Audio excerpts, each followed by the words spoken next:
హల్లెలూయా. మన ప్రభు అయిన యేసుక్రీస్తు నామములో మీకు శుభములు. ఎలా ఉన్నారు? దేవుని కృపలో భద్రంగా ఉన్నారా?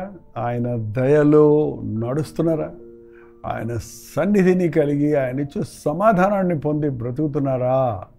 అలా ఉండాలని ప్రభు మన కొరకు సిలువలో ప్రారంభించి ఆయన చేయవలసిన అన్నీ చేశాడు, మనకు అందిస్తున్నాడు. మనం చేతులు చాచితే అందుకుంటాం. ప్రార్థన. పరిశుద్ధుడా, కొండల తట్టు మా చేతులు ఎత్తుచున్నాము, మాకు సహాయం ఎక్కడి నుండి వచ్చును? భూమి ఆకాశములు కలుగజేసిన యెహోవా వలననే అన్న రీతిగా నాయన ఈ లోకములో, ఈ గందరగోళ లోకములో శాంతి సమాధానాలు కలిగే బ్రతుకుటకు నీ సన్నిధిలో వేచి ఉన్నాము. మమ్మల్ని దర్శించమని క్రీస్తు నామములో అడుగుచున్నాము తండ్రి. ఆమేన్. దేవుని స్తోత్రం. Good morning. బాగున్నారా? దేవుని వాక్యము చదివేవారు, ధ్యానించేవారు, నమ్మేవారు, మరి ముఖ్యంగా విశ్వసించేవారు బాగుంటారు, సమాధానంగా ఉండగలుగుతారు. ఈ లోకంలో కరువు అయిపోయింది. ప్రస్తుతం చాలా కరువుగా ఉన్న వస్తువులు ఉన్నాయి. వాటర్ ఉంది, వాతావరణం ఉంది, గాలి ఉంది, ఇంకెన్నెన్నో కరువులు వస్తున్నాయి. కానీ అన్నిటికంటే కరువు ఉన్నది శాంతి సమాధానాలు. శాంతి, మనసుకు నెమ్మది కావాలి. శాంతి సమాధానాల కోసం మనుషుడు డబ్బులు ఖర్చు పెడుతున్నాడు, ఆడంబరాలను వెతుకుతున్నాడు, ఆస్తులను వెతుకుతున్నాడు, అనుకున్నవి సాధిస్తే చాలు అనుకుంటున్నాడు. కానీ ఎన్ని చేసినా మనసుకు నెమ్మది లేని పరిస్థితుల్లో ఉన్నాడు. మన ప్రభువుకి ఒక పేరు ఉందండి. అనేక పేర్లు ఉన్నాయని మనం ఈ రోజుల్లో చూస్తున్నాం కదా. అందులో మరొకటిది యెహోవా షాలోమ్ లేక సాలేం. ఆయన మన శాంతి, మనకు సమాధానకర్త. యేసుప్రభు చెప్పాడు, నా శాంతి మీకు అనుగ్రహించి వెళుచున్నాను, నా శాంతినే మీకు అనుగ్రహించి వెళుచున్నాను. లోకం ఇచ్చేటువంటి శాంతి కాదు, తాత్కాలికమైన శాంతి కాదు, నా ప్రశాంతతను మీకు ఇచ్చి వెళుతున్నాను. సమాధానకర్త దగ్గర కాకుండా వేరే ఎక్కడ సమాధానం దొరుకుతుంది? అందుకే సమాధానం కావాలంటే ప్రభు దగ్గరికి రావాలి.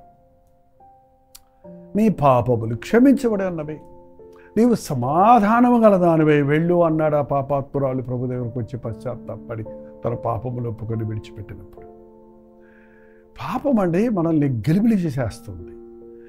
మనలో ఉన్న కోపము, మనలో ఉన్న దురాశ, మనలో ఉన్న అసూయ, మనలో ఉన్న స్వార్థము, మనలో ఉన్న లోకాశలు, శరీరాశలు మనుషుల్ని బాగు చేస్తారని అనుకుంటున్నారా? గోల చేసేస్తున్నాయి. దానికోసమే ముక్కుతున్నారు, మూలుగుతున్నారు, అడ్డదారులు పెడుతున్నారు, అబద్ధాలు ఆడుతున్నారు, తప్పులు చేస్తున్నారు, పొరపాటులో పడిపోతున్నారు. యేసయ్యను నమ్ముకొని నువ్వు వేధిస్తే అది చాలయ్యా అను, నీకెక్కడ లేని సమాధానం ఉంటుంది. మన ప్రభు సమాధానకర్త, మనకు సమాధానం ఇచ్చేవాడు. సమాధానము, శాంతి నీకు కావాలంటే దేవుని మీద విశ్వాసం వచ్చు. షాలేము రాజు ఆయన, సమాధానానికి రాజు ఆయన. ఒకసారి చూడండి, హెబ్రీయులకు రాసిన పత్రిక 7వ అధ్యాయంలో, రాజులను సంహారం చేసి తిరిగి వచ్చుచున్న అబ్రహామును ఎవడు కలుసుకొని అతనిని ఆశీర్వదించనో, ఎవనికి అబ్రహాము అన్నిటిలో 10వ వంతు ఇచ్చనో, ఆ షాలేము రాజును మహోన్నతుడగు దేవుని యాజకుడునైన మెల్కీసెదెకు నిరంతరము యాజకుడుగా ఉన్నాడు. అతని పేరుకు మొదట నీతి రాజనియు తరువాత సమాధానపు రాజనియు అర్థమిచ్చునట్టి షాలేము రాజని అర్థమో. హల్లెలూయా. మనకు షాలేము రాజు ఉన్నారు. అందుకే చాలామంది క్రైస్తవులు ఈ మధ్య కలుసుకున్నప్పుడు షాలోమ్ అంటున్నారు. ఎందుకంటే ఎస్, మన హీబ్రూ వారు కూడా షాలోమ్ అంటారు. ఇజ్రాయెల్ దేశానికి వెళ్తే సలాం అలేకుం అంటారు, అలేకుం సలాం అంటారు. షాలోము, సమాధానం మీకు కలుగునుగాక, అవును మీకు సమాధానము కలుగునుగాక. మనిషి మనిషి కలుసుకుంటే సమాధానమా, ఘర్షణ? నోటితో సమాధానం అని చెప్పొచ్చు, హాయ్ అనొచ్చు, హిహి అనొచ్చు, షేక్ హ్యాండ్ ఇవ్వచ్చు, వందనాలు అనొచ్చు. అందులో ఎంత వ్యంగ్యంగా వందనాలు చెప్తున్నారు, ఎంత ఎంత ఎంత కపటంగా నమస్కారం చెప్తున్నారు అన్నది ఎవరికి అర్థం కాదు, చెప్పినోడికి తప్ప. దేవునికి కోర్స్ తెలుసు. నిజంగా సమాధానం ఉందా మీ ఎదుటి వారిని చూచినప్పుడు, మీ ఇంటి వారిని చూచినప్పుడు? నిజంగా నీ భార్యను చూసి, నీ భర్తను చూసి నువ్వు సంతోషించగలుగుతున్నావా? సమాధానంగా భార్యాభర్తలు ఉండగలుగుతున్నారా? ఇది చూడండి, ఎక్కడ చూసినా ఒకలాంటి పోటీ, ఒకలాంటి ఈగో, ఒకలాంటి యాటిట్యూడ్ ఈరోజు మనుషుల్ని దూరపరుస్తూ ఉంది మనసుల్లో.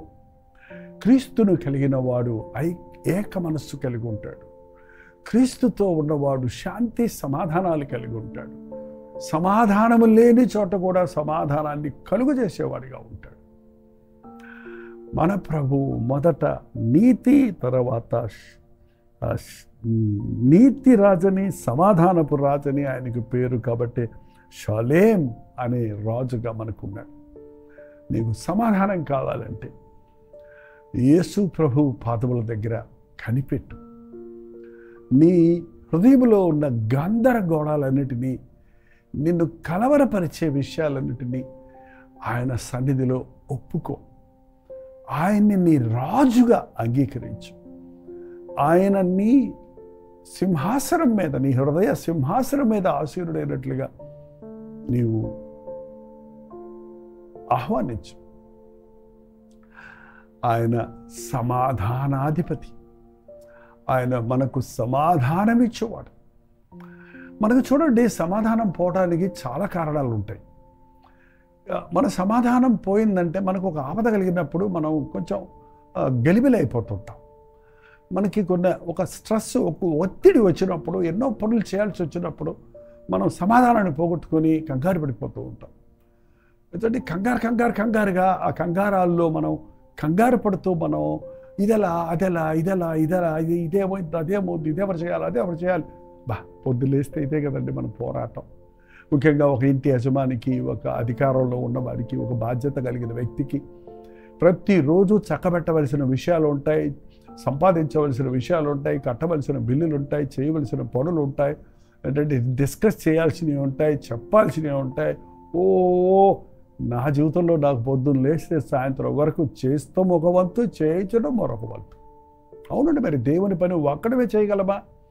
చేస్తూ చేయించటం, దేవుని పనిని ఈ రీతిగా మీకు ఈ లైవ్ అందించాలంటే, వాక్యాన్ని ఈ రీతిగా మీ దగ్గరకు తేవాలంటే ఎంతోమంది సహకారం కావాలి. ఒక టీమ్గా మేము వర్క్ చేస్తున్నాం. ఒక ప్లానింగ్ ఉండాలి, ఒక ప్రార్థన ఉండాలి, ఒక సిద్ధపాటు ఉండాలి. ఎన్నో విధాల ఒత్తిడుల్లో ఈ రోజున సమాధానాన్ని పోగొట్టుకుంటున్నాం.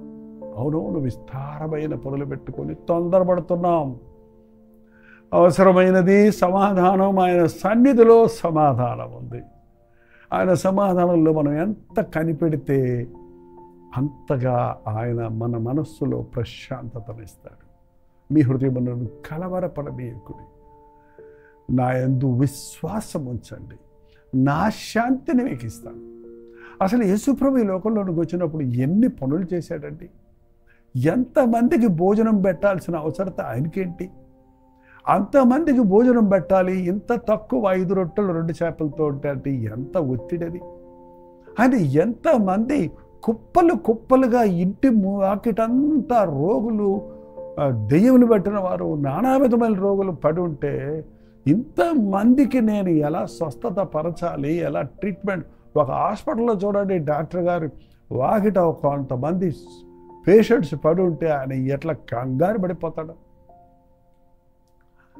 మన ప్రభు ప్రశాంతంగా నా సమయంలో నేను చేస్తాను. ఆ ద్రాక్షరసం అయిపోయినప్పుడు కానాను విందులో కంగారు పడిపోతున్నారు అందరూ. కంగారు పడిపోయింది మరియా కూడా. యేసుప్రభు దగ్గరికి వచ్చింది, అయ్యా ద్రాక్షరసం అయిపోయిందమ్మా. తీరిగ్గా చెప్పాడు, అమ్మా నా సమయం ఇంకా రాలేదు, డోంట్ వరీ, చింతించుకో, భయపడుకో, తొందరపడుకో. ఇది అవ్వలేదే, అది అవ్వలేదే, ఇది చేయలేదే, అది చేయలేదే. నువ్వు దేవునికి ప్రార్థించు. నువ్వు ఏది ఎప్పుడు చేయాలో చేయటానికి నీకు సహాయం చేస్తాడు. నీకున్న బలం చాలు దేవుని సహాయంతో, నీకున్న విశ్వాసం చాలు ఆయన నీకు తోడున్నప్పుడు. అది ఆవగించైతే పర్వాలేదు, ప్రభు మీద పూర్తి విశ్వాసం నువ్వు ఉంచినప్పుడు నీ జీవితాల్లో అద్భుతాలు జరుగుతాయి. ఉదయం నుంచి సాయంకాలం దాకా చిరాకు పడుతూ ఉన్నారా? చిరాకు పడుతూ ఇతరుల మీద చిరాకు పడుతూ ఉన్నారా?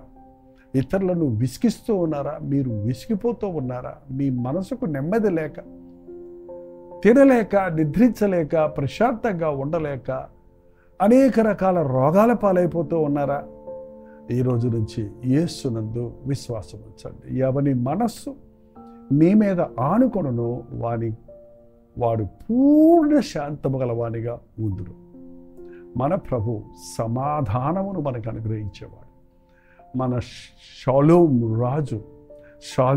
రాజు మన ప్రతి అవసరత తీర్చడానికి, మనకి సమాధానమును యుద్ధముల మధ్యలో, కలవరముల మధ్యలో, కరువుల మధ్యలో, వ్యాధుల మధ్యలో, పోరాటముల మధ్యలో, ఒత్తిడిల మధ్యలో యేసు వైపు చూడు, యేసు ప్రభువును వేడుకో, నీకు సమాధానం ఇస్తాడు. గిద్యోనుకు సమాధానము లేనప్పుడు ఇశ్రాయేలు జనాంగము మిద్యానీయుల చేత పోరాడబడుతూ వీల దశకు వెళ్ళిపోయినప్పుడు, దేవుడు తనకు సహాయం చేసినప్పుడు, దేవుడు సమాధానం ఇస్తాను, నీకు నీ శత్రువుల మీద జయం ఇస్తానన్నప్పుడు, ఒక్క మనిషిని జయించినట్లుగా నీవు మిద్యానీయులను జయిస్తావని దేవుడు చెప్పిన మాట విన్నప్పుడు, ఆ విజయము పొందినప్పుడు ఆయన నా దేవుడు సమాధానకర్త అని చెప్పగలిగాడు. నీ శత్రువులు ఎంతమంది ఉన్నారో లెక్క పెట్టుకోకు.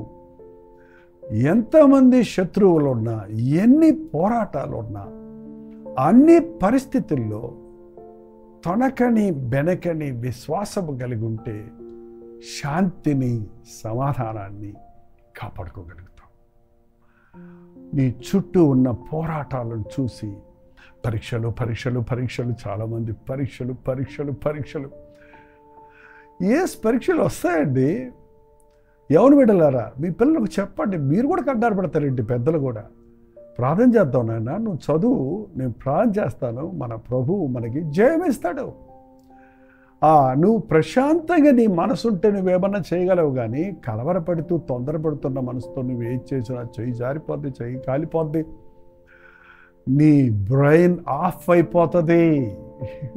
మన మనసు పనిచేయాలంటే, మన బ్రెయిన్లో ప్రశాంతత మెదడులో కావాలంటే హృదయంలో నెమ్మది ఉండాలి.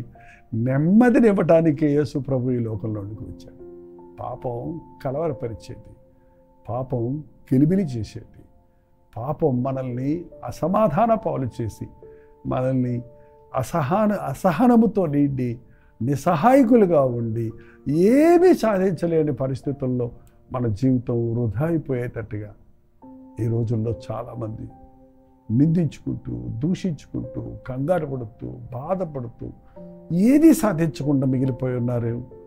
మీరు అటువంటి స్థితిలో ఉండకుండా నా దేవుడు, నా ప్రభు షాలేం, ఆయన నాకు సమాధానమునిచ్చేవాడు, ఆయన నాకు ప్రశాంతతనిచ్చేవాడు, ఆయన యందు నేను విశ్వాసం ఉంచి ఉన్నాను, కలవరపడనని నీవు క్రీస్తునందు పూర్తి నమ్మికుంచి ఆయన మీద ఆధారపడు, ప్రశాంతతతో ఈ లోకంలో జీవించి ఆయన సాక్షిగా ఉండగలుగుతాం.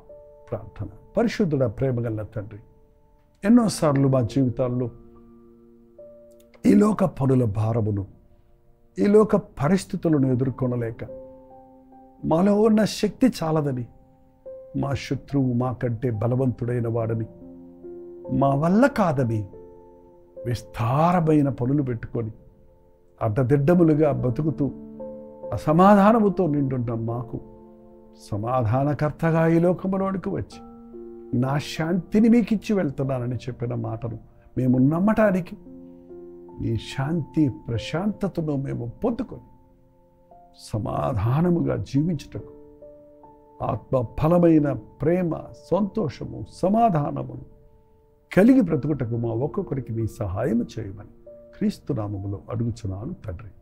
ఆమేన్.